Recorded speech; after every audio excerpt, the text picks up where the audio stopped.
म्हणजे मला ते असं म्हणजे ठीक आहे, की आता स्क्रिप्ट त्यांना स्क्रिप्ट पहिली आहे.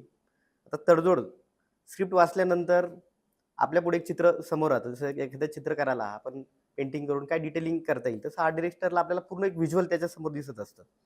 आणि हे दिसताना आपण एक विचार करतो. एक कलाकार हा नेहमी भावनिक असतो. त्याचा अभ्यास, त्यांनी केलेला रिसर्च असेल किंवा बाकीच्या गोष्टी त्या दिसतात. पण नंतर मग बजेटची तिथे कुठेतरी आडकाठी येते आपण म्हणतो त्याला. हां, हां. आणि ह्याचा समतोल राखायचा म्हटल्यानंतर दोन्ही गोष्टी असतात. स्क्रिप्ट आवडलेली आहे. स्क्रिप्टला न्याय द्यायचा आहे आपल्याला, पण बरोबर. बजेट नाहीये. प्लस मला जे काम करायचं किंवा जी माझी ओळख आहे किंवा मला जे दाखवायचं आहे, त्या तिघांचा बॅलन्स हा शेवटी करावा लागतो. मग तिकडे तडजोड होते. मग कधी-कधी मनाविरुद्धही होतं. ऐकावं लागतं किंवा खूप संघर्ष असतो. खूप बोलायचं असतं, पण न बोलताही बऱ्याच गोष्टी कराव्या लागतात.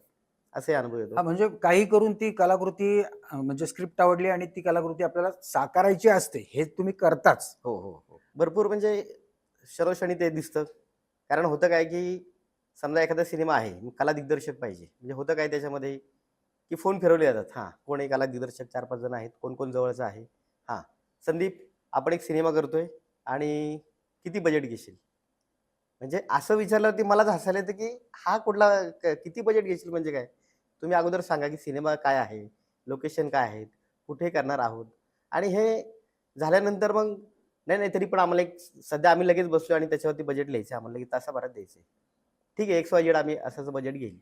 त्याच्यानंतर होतं, की मग अनेक माझीच मित्रमंडळी सीनियर असतील, ज्युनियर असतील, त्यांना फोन केले जातात. मग त्यात काय होतं, की कामं मिळण्याच्या हेतूने किंवा थोडंसं मग त्यात कॉम्पिटिशन किंवा स्पर्धा किंवा तिथं संघटन दिसत नाही मला, की समजा या गोष्टीचे ₹10 घ्यायचे असतील, तर एखादा खूपच ₹5 घेतो, ₹2 घेतो किंवा समोरचा माणूस जो प्रश्न विचारणार आहे, तो इंडस्ट्रीमधलाच आहे का? तो कार्यकारी निर्माता किंवा प्रोडक्शन मॅनेजर आहे का? का तो प्रोड्युसरच्या जवळचा आहे, फक्त तो बजेटच काढतोय. त्याला कॉर्पोरेट दुनियेतलं नॉलेज आहे, फक्त तो काय करतो, बजेट काढत असतो. म्हणजे मगाशी तुझ्या बोलण्यातनं जे आलं, की आपण एक सिनेमा करतोय. हं, हं, तर हं. तो आपण हा शब्दप्रयोग सगळ्याच आर्ट डायरेक्टरला वापरला जातो नाही का? जातो. म्हणजे कसं असतं शेवटी सगळ्याच क्षेत्रामध्ये ते आपण नेहमी आणि करूयात, करतोच हे असतंच आणि आपणही ते करत असतो. कारण शेवटी आपण काम एकत्र करतो.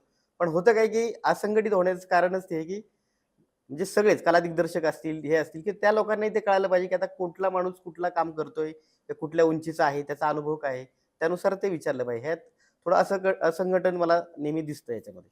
हं.